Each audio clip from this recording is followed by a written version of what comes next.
Hello everyone, welcome back to selection put. जो जो situation है आपकी वो हम समझ रहे हैं, लेकिन आप एक बात मान लीजिए। अगर आप इस सिचुएशन में अपनी पढ़ाई छोड़ देते हैं, समझ लीजिए सबसे बड़ी बेवकूफ़ी आप करते हैं। कि जब भी कभी प्रोटेस्ट होता है, चीज़ें साल 2 साल के लिए तो सुधर ही जाती हैं। ये अच्छा मौका है आपके पास, बिगिनर्स के लिए भी, रिपीटर्स के लिए भी। आप अपनी पढ़ाई को बिल्कुल भी कम ना करें। जिस स्पीड से आप पढ़ रहे थे उसी स्पीड से आप पढ़ें।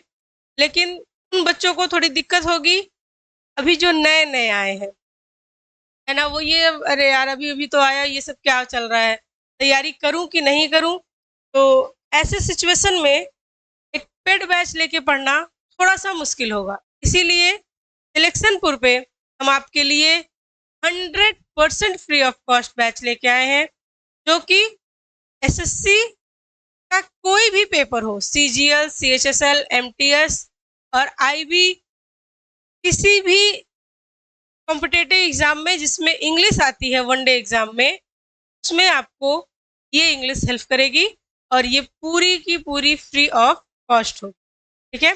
तो बच्चे जानते हैं कितने क्वेश्चन आते हैं, कितने नंबर के आते हैं, अच्छी बात है। जो बच्चे नहीं जानते हैं, उन्हें आइए एक बार बारी-बारी से डिस्कस करते हैं और बताते हैं। और again I am saying to you कि आप अपनी पढ़ाई नहीं छोड़ेंगे। ऐसे 2017 में भी प्रोटेस्ट हुए थे, कुछ साल के लिए ही सही, लेकिन चीजें सुधर गई थी। फेयर एग्जाम हो रहे थे, टाइम पे रिजल्ट आ रहे थे और टाइम पे जो है आपका ज्वाइनिंग लेटर भी आ रहा था। धीरे धीरे फिर सिचुएशन खराब हो गई। अब हम लोग फिर से सब टीचर्स और सारे स्टूडेंट्स मिलके ये चीजें कर रहे हैं, तो फिर हमें एक रिजल्ट देखने को मिलेगा। अगर इसमें जो बच्चा पढ़ाई छोड़ दिया वो सबसे ज़्यादा बेवकूफ़ी करेगा, और जो कंटिन्यू पढ़ता रहा वो सिलेक्शन लेगा। ठीक है? तो हम ये समझ सकते हैं कि पेड बैच लेके पढ़ना थोड़ा-सा मुश्किल है। अपना पैसा एक ऐसी जगह लगाना जहाँ पे किसी चीज़ की क्लियरिटी नहीं है, वो थोड़ा-सा मुश्किल है। But I I want to assure you कि आप एक बार हमारे चैनल से जुड़िए, आपको 100% फ्री ऑफ कॉस्ट चीज़ें मिलेगी और बहुत ही जेन्युइन मिलेगी। ठीक है? आइए एक-एक करके हम चीज़ों को देखते हैं। तो देखिए, सबसे पहले एसएससी के इंग्लिश में 2-3 चीज़ें होती हैं जो बहुत इम्पोर्टेंट होती हैं। कौन-सी? वोकैब, वोकैब, कॉम्प्रिहेंशन और ग्रामर। तो इन तीनों चीज़ों में सबसे ज़्यादा जो इम्पोर्टेंट होता है, वो होता है आपका कॉम्प्रिहेंशन। कॉम्प्रिहेंशन ऐसा पार्ट है जो हम पढ़ते रहते हैं और चीज़ें समझ में ही नहीं आती। वोकैब का क्या है? वोकैब को हमने रट लिया। ग्रामर का क्या है? ग्रामर को हमने इसके रूल्स रट लिए, प्रैक्टिस कर ली तो हमें आ जाएगा। सबसे ईज़ीएस्ट पार्ट होता है ग्रामर, उसके बाद वोकैब, और ये आपका जो कॉम्प्रिहेंशन है, ये बहुत ज़्यादा टफ तो नहीं, लेकिन इस पे बहुत ज़्यादा प्रैक्टिस करनी होती है। इस पार्ट पे आप जितनी ज़्यादा प्रैक्टिस करेंगे, आप उतना ही अच्छा इस पे कर पाएँगे। आपको इंग्लिश आती है, आपको इंग्लिश नहीं आती है, आप हिंदी मीडियम से हैं, आप इंग्लिश मीडियम से हैं, कोई फ़र्क नहीं पड़ता। आपने 10th के बाद इंग्लिश छोड़ दी या आप इंग्लिश मीडियम से, कोई फ़र्क नहीं पड़ता। यहाँ पे आने के बाद सबका लेवल सेम होता है। ठीक है? किसी को किसी भी तरह का एडवांटेज नहीं मिलता। हाँ, 10-5% जो इंग्लिश मीडियम के हैं, हो सकता है उन्हें मिलता हो, बट यहाँ पे सबका लेवल सेम होता है। यहाँ पे वही सिकंदर होता है जो more and more and more practice करता है। और किसकी? कॉम्प्रिहेंशन। कॉम्प्रिहेंशन पार्ट ऐसा पार्ट है जो आपको सिलेक्शन दिलाने में हेल्प करता है, रैंक लाने में हेल्प करता है। ठीक है, आइए चीजें आगे देखते हैं।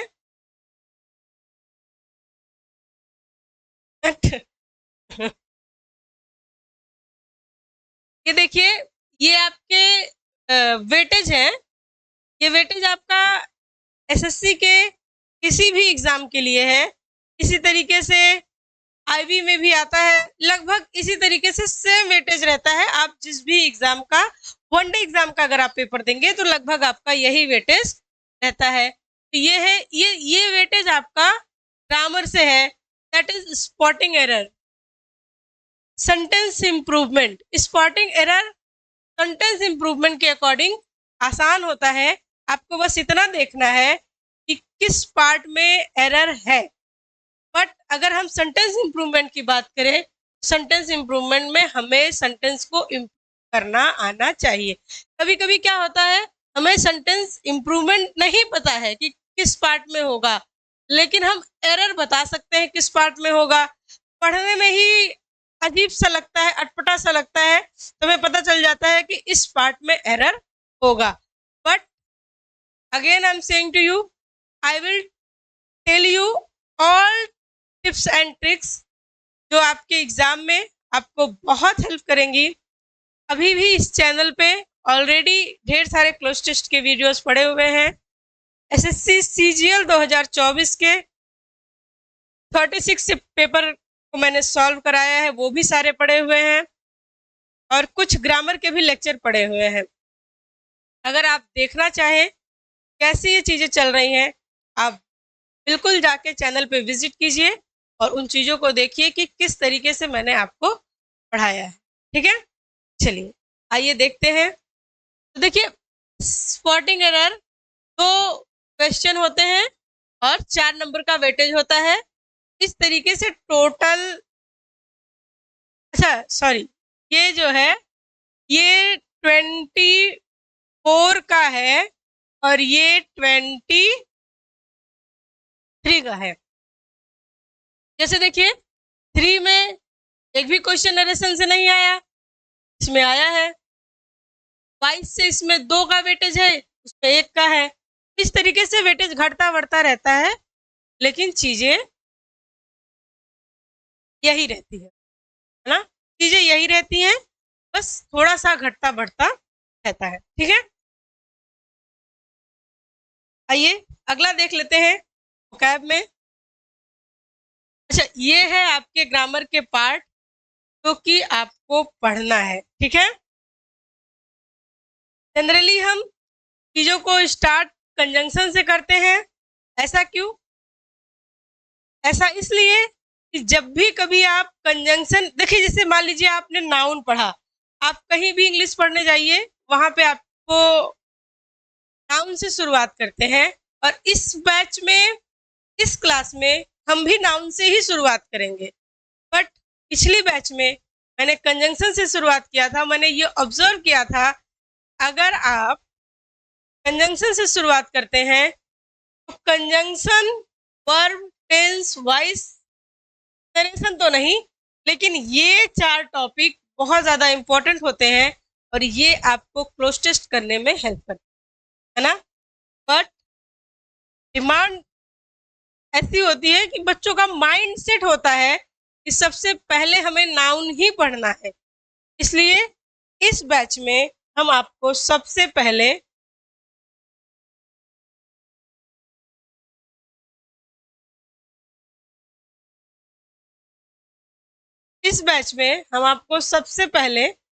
नाउन ही पढ़ाएंगे।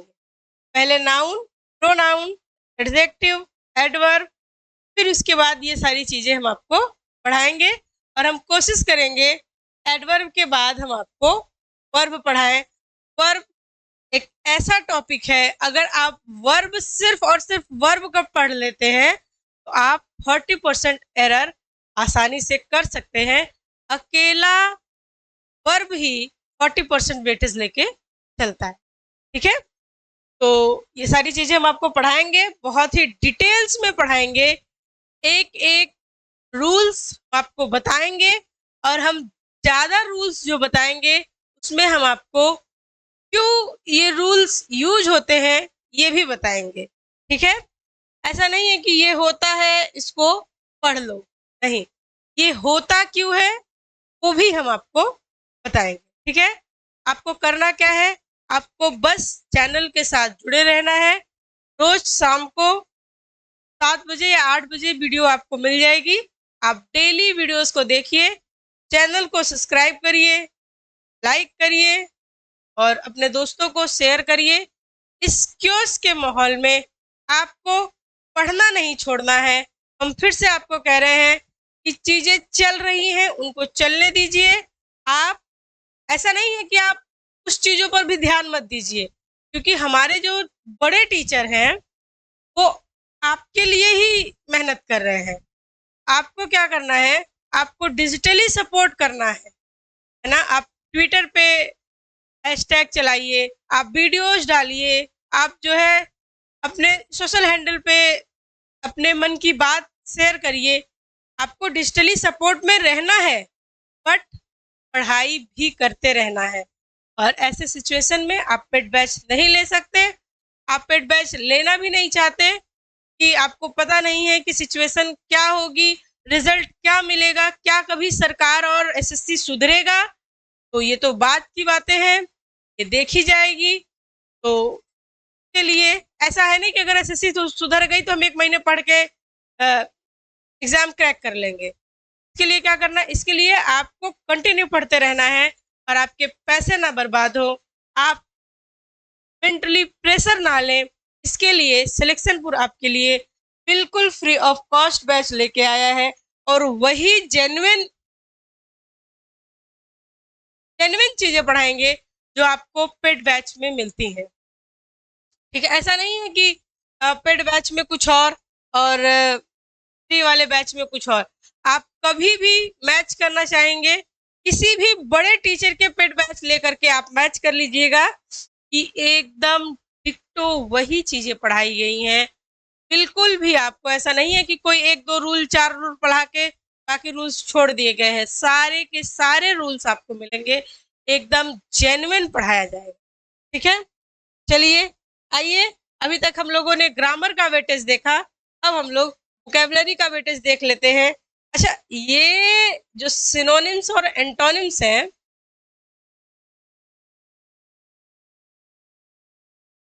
ये जो सिनोनिम्स और एंटोनिम्स हैं, ये आते तो सिर्फ 2-2 नंबर के हैं। अगर इनका वेटेज देखेंगे तो आपको कम से कम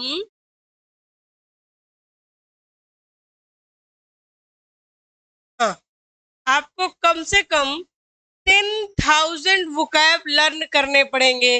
और आपने वेटेज देखा 2 क्वेश्चन का, इट मीन 4 नंबर का। इतना वोकैब लर्न करना, इसके लिए अगर सिर्फ इसके लिए लर्न करना होता, इतना वोकैब लर्न करना सही नहीं है, जस्टिफाई नहीं है। बट ये वोकैब आपको हर जगह हर समय हेल्प करेगा। आप जब क्लोज टेस्ट करने जाओगे तो क्लोज टेस्ट सिर्फ 2 चीजों पे बेस्ड होता है, एक वोकैब की नॉलेज, दूसरा ग्रामर की अंडरस्टैंडिंग। अगर आपकी ग्रामर की अंडरस्टैंडिंग और वोकैब की नॉलेज बेहतर है, आप आसानी से विथ प्रैक्टिस क्लोज टेस्ट कर सकते हैं। इसका ये मतलब नहीं है कि ये 2-2 ही आते हैं, इतना वोकैब लर्न करने की कोई जरूरत नहीं है। तो भाई, इसका इसकी इम्पोर्टेंस यहाँ भले ना हो, लेकिन कॉम्प्रिहेंशन पार्ट में इसका इम्पोर्टेंस बहुत ज्यादा हो जाता है। ठीक है? इसके लिए आपको ये 10,000 वोकैब लर्न करने पड़ेंगे। ये वोकैब आपको मिलेंगे कहाँ? ये वोकैब आपको इसी प्लेटफॉर्म पे डेली 5 मिनट या 10 मिनट के वीडियो लेक्चर के फॉर्म में आपको मिलेंगे। और अभी ये देखा जा रहा है टीसीएस हो सकता है वापस आए, या अगर इडिक्विटी भी रहा, जो भी आपका वेंडर रहा, उसी के हिसाब से हम आपको ऐप कराएंगे। फेज 13 की आंसर की आएगी, देखा जाएगा कि एक्चुअल में एडिक्विटी पूछ क्या रहा है। वैसे तो इसने पूरी छोड़िए वो बात। स्पेलिंग में आपका यही वोकैब काम करेगा, फिल इन द ब्लैंक्स यही वोकैब आपका काम करेगा। वन वर्ड आपको कम से कम 1500 वन वर्ड लर्न करने पड़ेंगे। इडियम्स एंड फ्रेजेस आपको 2000 लर्न करने पड़ेंगे। ये कहाँ मिलेंगे? ये आपको यही सिलेक्शनपुर के चैनल पे मिलेंगे, जो कि बिल्कुल फ्री ऑफ कॉस्ट होगा। 5 मिनट या 10 मिनट के वीडियो लेक्चर के फॉर्म में आपको मिलेंगे। हम ट्राई करेंगे कि हम ए टू जेड वोकैब आपको पढ़ा सकें, जो कि आपको बहुत ज़्यादा हेल्प करेंगे जब आप प्रैक्टिस वगैरह करें। ठीक है, चलिए ये हो गया आपका वोकैब। अब आइए कॉम्प्रिहेंसिव पार्ट देख लेते हैं। ये है कॉम्प्रिहेंशन। अब आप देखिए कि कॉम्प्रिहेंशन में सबसे ज़्यादा टफ पार्ट ये होता है पैराजम्बल, जो कि 24 में बहुत कम पूछा गया, ना के बराबर। हाँ, और 23 में ये 2 पूछा गया, लेकिन ये क्लोज टेस्ट का वेटेज हर एग्जाम में बराबर का रहता है। और क्लोज टेस्ट एक ऐसा पार्ट है जो आपको अच्छे नंबर दिला सकता है। एक क्लोज टेस्ट में 5 क्वेश्चन होते हैं। इसका मतलब कि एक क्लोज टेस्ट आपने सॉल्व किया तो आपको 10 नंबर मिले, और एक क्लोज टेस्ट को सॉल्व करने में ज़्यादा से ज़्यादा 3 से 4 मिनट लगना चाहिए। यानी 3-4 मिनट में आप 10 नंबर गेन कर लेते हैं, अगर आपकी अच्छी प्रैक्टिस है तब। तो ये प्रैक्टिस कहाँ होगी? ये प्रैक्टिस भी आपको एसएससी सिलेक्शनपुर के चैनल पे आपको सारी चीज़ें सीक्वेंस में, एक अच्छे ऑर्डर में, और कौन सी चीज़ें कब पढ़नी है, ये सारी चीज़ें आपको यही मिलेंगी, विथ प्लेलिस्ट मिलेंगी, और आपको बिल्कुल भी ढूंढने में कोई दिक्कत नहीं होगी। बाकी गाइडेंस आपका चलता रहेगा। चलिए, अगर आपने वीडियो यहाँ तक देखा है, आपका बहुत बहुत धन्यवाद। आप ये जो प्रोटेस्ट चल रहे हैं, इसमें भी आपकी हिस्सेदारी कम नहीं होनी चाहिए। इसमें भी आप और बढ़ चढ़ के हिस्सा लें, ताकि जो है सरकार तक हमारी बातें आसानी से पहुंचाई जाए। जिस तरह से ये चीज़ें खराब हुई हैं, सारी चीज़ें एक बार फिर से वापस सही हो जाए और बच्चे पढ़ें। तो जेन्युइन बच्चे हैं वो पढ़ के सिलेक्शन लें, और अपने चीज़ों को आगे फिर देखा जाए। चलिए, मिलते हैं हम आपको अगली क्लास में नाउन के साथ। तब तक के लिए आप पढ़ाई मत छोड़िए, और डिजिटली इस प्रोटेस्ट को सपोर्ट भी करते रहिए। Best of luck.